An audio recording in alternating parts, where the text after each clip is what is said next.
Well, today we are talking about geese because we've had some goslings hatch.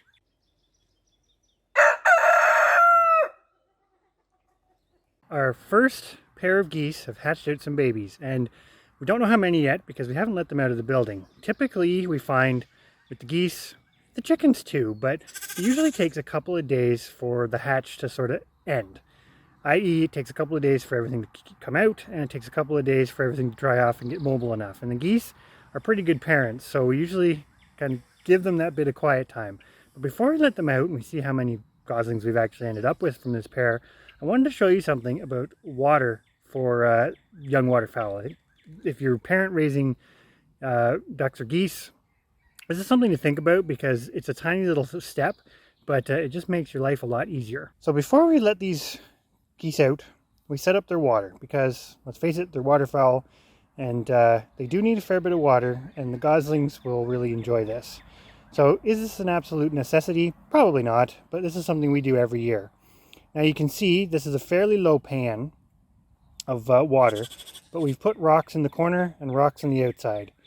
The goslings will figure it out pretty quickly, but you need to give them something to get up on to get in and out of the dish. You could use whatever. We find the rocks just work because we have a lot of them. Sometimes we've used wooden boards on the outside, but you definitely have to give them an in and out. And as long as you do that, everybody's pretty happy. So now we're going to go and let the parents out. And they're going to display, or at least the gander is likely going to display what geese are known for, that extra aggression. But when you think about it, it makes perfect sense because he's just protecting his babies, for lack of a better way to put it. So we're going to go and let him out. They may not come out right away.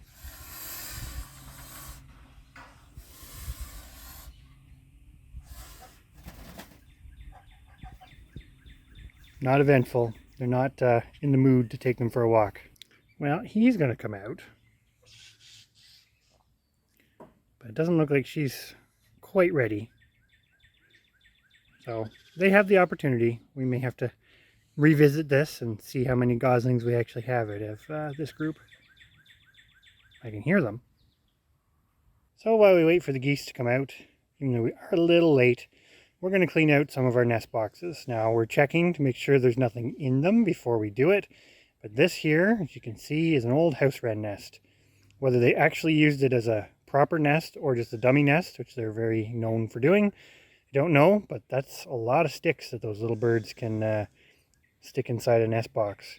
I'll link up above, even though this video has nothing to do with gardening, I'll link up above for a little house wren video that we did where we talked about cabbage white butterflies and sort of the relationship with house wrens, because I find that quite fascinating. Well, we're pretty far away, but she's decided to come out. So I'm going to walk back over and sort of see how many goslings there might be. Well, there they are. Not going to get too close because this is kind of their first day out and about. But one thing that's pretty cool about geese is they are very good attentive parents. The downside here is it looks like we probably only have 2 goslings.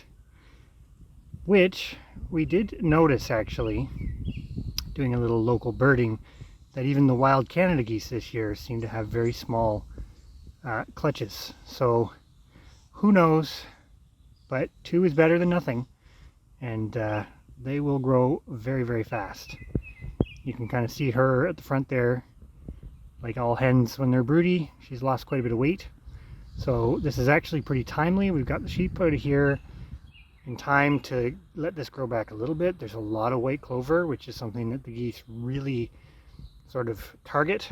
And I mean, it's giving the babies a lot of nutrients compared to grass. So something we have found, grass alone is not sufficient to usually grow out baby waterfowl, but the greens are definitely important for growing healthy babies.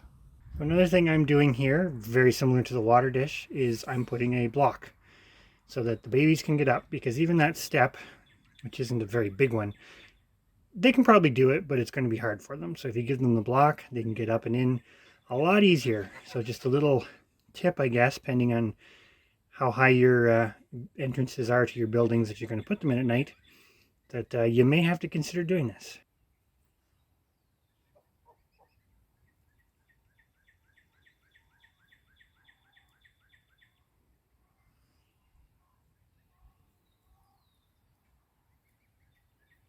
So here we have what's left and didn't hatch. So 7. So not great, but it's not terrible. We'll dispose of these here momentarily, but we've given her a couple days to sit on these as the chicks sort of dried out and fluffed out, and nothing's happening, so it is what it is. But still, it's not really disappointing because they're not the most taxing animals to keep. Well, as I say, the nice part about geese is, and we talk about this over and over and over again, if you have the space for their size, they're very economical.